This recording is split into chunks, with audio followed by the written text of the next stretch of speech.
May call sign na. Ito ang kinumpirma ng mga Kim Pao fans matapos na tawagin ni Paolo si Kim Chiu na love sa naganap na watch party kagabi para sa kanilang serye na What's Wrong with Secretary Kim.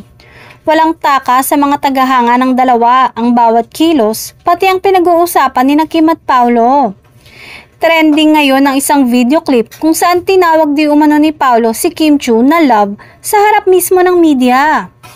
Dahil sa lip reading na ginagawa ng ilang fans ay kinumpirma na may call sign ng dalawa.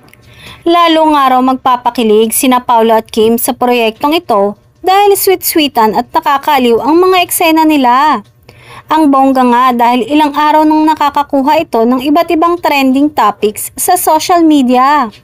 Ibinahagi nga ni Kim na nasasabik na siyang bigyang buhay ang papel bilang ang cute at professional na si Secretary Kim sa View Original Adaptation. Kahit naman si Paolo ay excited na rin na gampanan ng karakter niyang si Mr. Vice Chairman na may pagkaseryoso pero malambot din ang puso.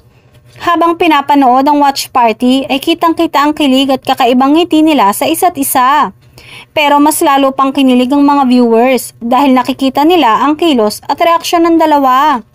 Happy naman ang fans na dumalo ng watch party dahil busog na busog sila sa mga kilig scenes ng first 2 episodes ng series.